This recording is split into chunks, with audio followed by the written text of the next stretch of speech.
السلام علیکم ورحمۃ اللہ وبرکاتہ۔ وعلیکم السلام ورحمۃ اللہ وبرکاتہ۔ ان الحمد للہ نحمده ونصلي على رسوله الكريم اما بعد فاعوذ باللہ من الشیطان الرجیم بسم اللہ الرحمن الرحیم۔ اس کو پکڑ لیں۔ آج مجھے جس موضوع پر لب کشاہی کا موقع ملا ہے اس کا عنوان استقامت فی الدین ہے۔ ان الذین قالوا ربنا اللہ ثم استقاموا تتنزل علیہم الملائکہ الا تخافوا ولا تحزنوا وابشروا بالجنۃ التي کنتم توعدون۔ واقعی جن لوگوں نے کہا کہ ہمارا پروردگار اللہ ہے پھر اسی پر قائم رہے، ان کے پاس فرشتے یہ کہتے ہوئے آتے ہیں کہ تم کچھ بھی اندیشہ اور غم نہ کرو بلکہ اس جنت کی بشارت سنو جس کا تم وعدہ دیے گئے ہو۔ اسی طرح ایک اور جگہ پر اللہ تعالیٰ فرماتے ہیں ان الذین قالوا ربنا اللہ ثم استقاموا فلا خوف علیہم ولا هم يحزنون اولئک اصحاب الجنہ خالدین فیہا جزاء بما كانوا يعملون۔ بے شک جن لوگوں نے کہا کہ ہمارا رب اللہ ہے پھر اس پر جمے رہے، ان پر نہ تو کوئی خوف ہوگا نہ وہ غمگین ہوں گے، یہ تو اہل جنت ہے جو اسی میں رہیں گے۔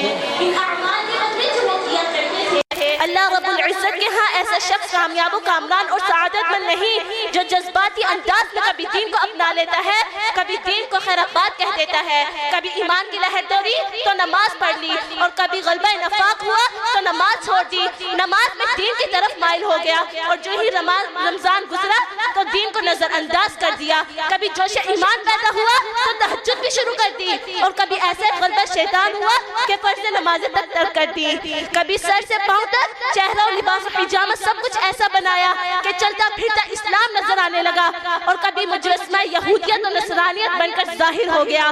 یہ کامیابی اور کامرانی نہیں، یہ سعادت اور نجات والی زندگی نہیں، یہ تو قیامت کی نشانی ہے۔ آپ صلی اللہ علیہ وآلہ وسلم نے فرمایا اندھیری سیارات کے ٹکڑوں کی طرح رونما ہونے والے فتنوں سے پہلے پہلے اپنے اعمال کر لو۔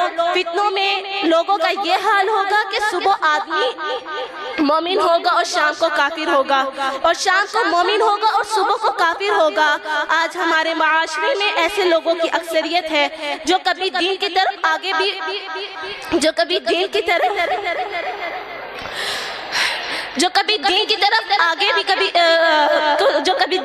آگے اور کبھی بے دین ہو گئے۔ یہ کامیابی نہیں، کامیابی کیا ہے؟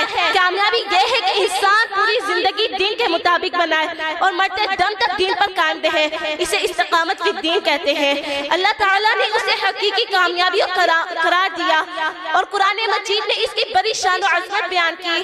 اللہ رب العزت سورہ ہود آیت نمبر 112 میں فرماتے ہیں فَاسْتَقِمْ كَمَا أُمِرْتَ وَمَن تَابَ مَعَكَ وَلَا تَطْغَوْا إِنَّهُ بِمَا تَعْمَلُونَ بَصِيرٌ۔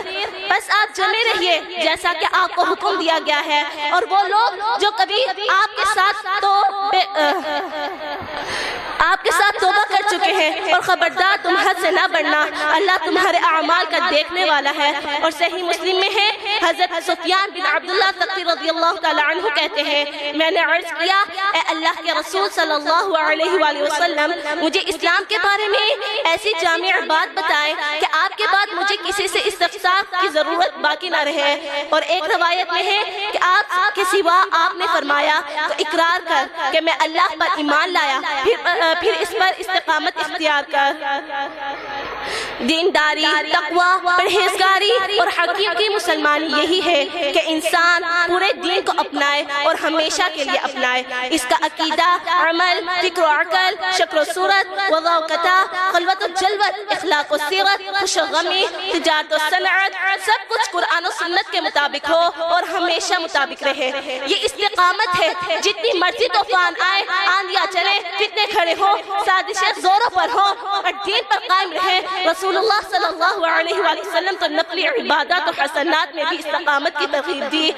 بخاری مسلم کی حدیث ہے حضرت عبداللہ بن عمرو بن عاص رضی اللہ تعالی عنہ بیان کرتے ہیں مجھے رسول اللہ صلی اللہ علیہ وآلہ وسلم نے مخاطب کرتے ہوئے فرمایا اے عبداللہ تو فلاں انسان جیسا نہ بننا جو رات کو قیام کرتا تھا اور پھر اس نے رات کا قیام چھوڑ دیا۔